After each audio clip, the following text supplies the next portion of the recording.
눈이 처졌을 때 사용하는 상안검 성형술에 대해서 말씀드리겠습니다. 원래 상안검 성형술이란 것은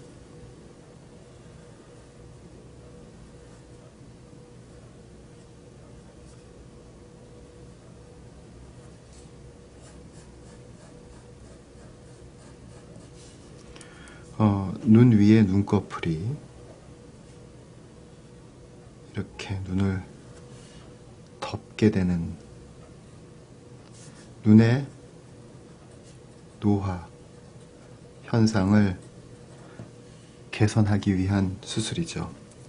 이건 사실은 단순하게 예뻐 보이고 그런 문제도 있겠지만, 이렇게 처진 피부가 시야를 가리고, 또 이렇게 위에 있는 피부와 아래에 있는 피부가 계속 맞닿아서 진무름, 이런 현상들이 생기기 때문에 실제적으로는 아주 불편한 상황을 맞게 되고, 그래서 이렇게 연세가 있으신 어르신들이 꼭 하시고 싶어 하시는 수술입니다. 과거에 하던 이 상안검 성형술은요, 여기 있는 피부를 이렇게 내려온 피부를 이렇게 잘라내는 거죠. 그래서 피부를 절제해서 처진 부분을 개선하고 시야를 회복해 주는 게 이 수술의 목적입니다.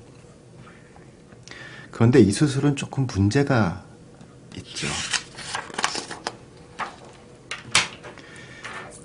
사실 이 상안검 성형술이라는 것은 너무너무 유명하고, 또 예전에 저도 많이 했고 지금도 많은 선생님들이 가장 이 눈의 노화를 개선하기 위한 수술 중에서는 가장 마치 스탠다드 클래시컬한 방법이죠. 영어로는 upper blepharoplasty 이렇게 얘기를 하는데, 여기서 이 수술은 좀 문제가 있을 수 있습니다.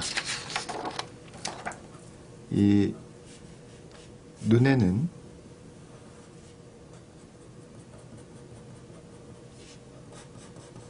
눈을 감았을 때 피부결이 이 눈꺼풀 마진의 수평에서 이렇게 피부결이 있죠. 눈꺼풀은 기본적으로 이 방향으로 계속 접혔다, 마치 아코디언처럼 이 방향으로 접혔다 펴졌다 접혔다 펴졌다, 눈을 떴다 감았다 하면서 그런 운동을 계속 하기 때문에 이 자연스럽게 피부결이 발달해 있고, 또 그 결을 따라서 쌍꺼풀이든 어떤 피부의 주름이든 이런 것들이 생기게 되는 거죠. 그런데 우리가 이제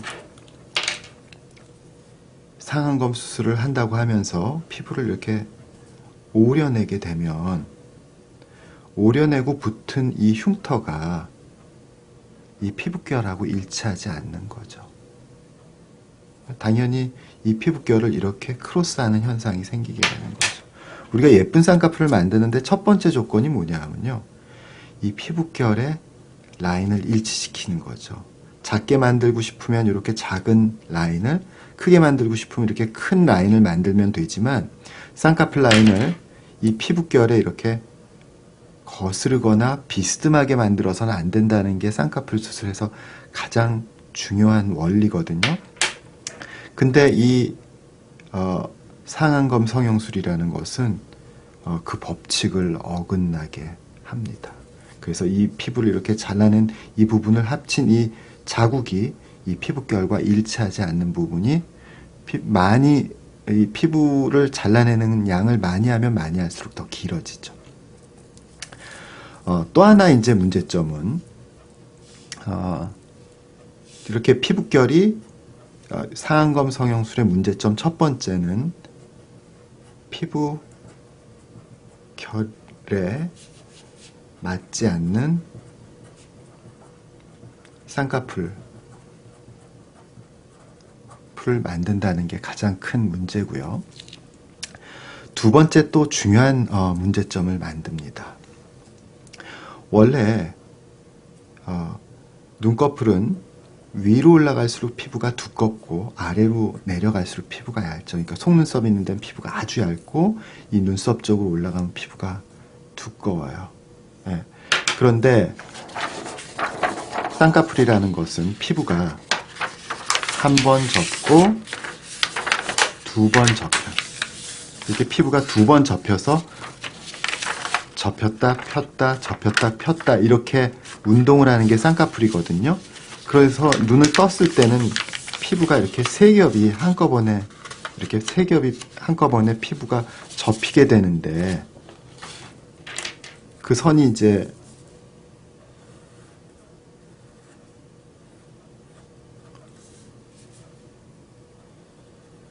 이렇게 피부가 여기서 이렇게 접혀서 세 겹이 접히게 되는데요. 만약에 이 피부가 두꺼운 피부가 이렇게 접히는 거하고 얇은 피부가 접히는 거하고는 모양이 좀 달라요. 피부가 두꺼운 피부가 나피면 좀 안 예쁘겠죠. 쌍꺼풀이 아주 얇은 피부에 의해서 이렇게 세 겹이 접혀야지 이 세 겹의 피부가 서로 밀착하고 모양도 예쁘거든요. 근데 이렇게 두꺼운 피부가 위쪽에서 두꺼운 피부를 하게 되면 미운데 피부를 이렇게 잘라냈어요. 원래 여기가 쌍꺼풀이 만들어졌어야 되는데 이 위에 두꺼운 피부가 이렇게 쌍꺼풀의 위쪽을 형성하게 되니까 두꺼운 피부가 쌍꺼풀의 위쪽을 형성하게 되니까 피부 자체가 두텁고 그림을 그려보면 말이죠.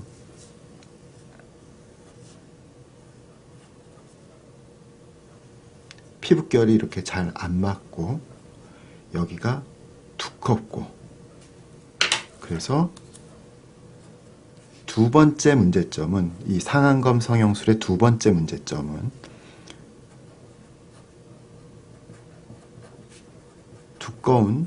피부가 두꺼운 쌍꺼풀이 만들어진다는 거죠. 그러면 인상이 강해 보이기도 하고 굉장히 어색해 보이는 거죠.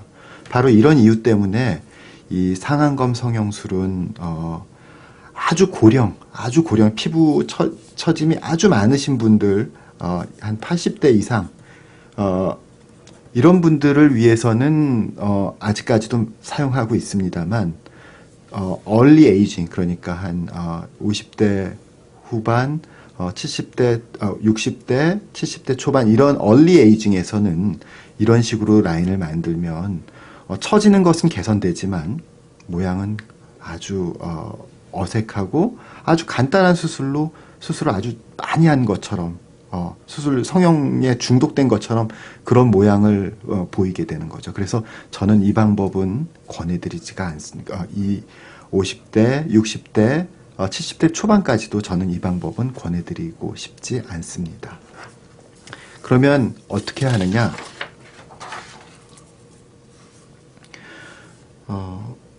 다시 한번 이 노화된 모양을 그려보면은요.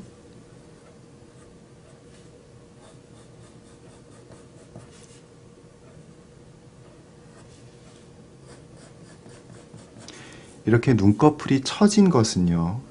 이 여기 쪽에 있는 피부가 늘어나서라기보다는 정수리에서부터 이마 그리고 헤어라인의 정수리에서부터 헤어라인 그리고 눈썹 이 부분이 전부 다 내려오는 거죠. 아래쪽으로 이 정수리에서부터 눈까지의 이 거리에 있는 피부나 연부 조직들 살들이 전부 다 느슨해지는 거죠. 그래서 헤어라인도 내려오고 눈썹도 내려오고 눈썹의 위치도 내려오고요. 그리고 눈꺼풀도 내려오고 그러나 눈은 고정되어 있는 부분이기 때문에 내려오지 않는 거죠. 그래서 시야를 가리게 되는 거죠. 그래서 이 방법을 제일 간단하게는 눈썹 밑에서 피부를 이렇게 절개하는 방법, 절제하는 방법 이렇게 눈썹 밑에서 끌어올리는 눈썹 및 리프팅 방법이나 아니면 헤어라인 위쪽에서 끌어올리는 눈썹 이마를 동시에 올리는 눈썹 이마 리프팅, 이 두 가지 방법을 권해드리는 겁니다. 그런데 아쉽게도 이 방법 자체는 쌍꺼풀 모양의 왜곡을 가져올 수 있기 때문에 쌍꺼풀에서는 아까처럼 피부를 절제하지 않고 라인을 매몰법이나 피부가 너무 지방이 많았을 때는 절개법, 또는 부분적으로 조정이 필요할 때는 부분 절개법 등의 피부를 절제하지 않고 아까 말씀드린 얇은 피부를 세이브하고 또 피부결의 쌍꺼풀 라인이 잘 맞는 그런 쌍꺼풀을 자연스럽게 만드는 것이 아까 말씀드린 상안검 성형술보다 더 효과적이다, 이렇게 말씀드릴 수 있습니다. 그래서 저희가 제가 주로 추천해 드리는 것은 피부를 절제하지 않은 쌍꺼풀 라인을 조절하는 방법, 그리고 피부가 많이 처진 부분은 눈썹 및 리프팅이나 눈썹 이마 리프팅을 통해서 이 두 가지, 그러니까 지금 눈썹 이마 리프팅 또는 눈썹 및 리프팅 둘 중에 하나만 하시는 거죠. 요거 택일 하시고, 그리고 이 중에서 택일 해서 이 위쪽에 처짐을 올려주는 리프팅 방법과 쌍꺼풀 라인을 곱게 다시 재정비하는 피부 절제하지 않는 쌍꺼풀 라인 방법, 이 두 가지를 컨비네이션해서 가장 자연스러운 방법을 가장 자연스러운 모습을, 예전의 모습을 회복할 수 있게 만들어 드리는 것입니다. 그러니까 왜 이렇게 복잡하게 하느냐, 아까 그냥 간단하게 이렇게 그냥 여기서 피부 잘라내고 그냥 간단하게 상안검 하나면 될걸. 그러나 사실은 복잡하다기보다는 여기서 피부를 잘라내서 처지는 것을 개선하고 쌍꺼풀 만드는 것을 한꺼번에 하는데 그만큼 많은 자극을 줄 수밖에 없거든요. 이렇게 한 군데만 자극이 집중되는 것을 이렇게 위쪽에 넓게 펴주어서 우리가 수술에 의한 자극과 변화를 좀 더 넓은 범위로 펼쳐줘서 그것을 자연스럽게 한다는 게 가장 중요한 의미라고 할 수 있겠습니다. 감사합니다.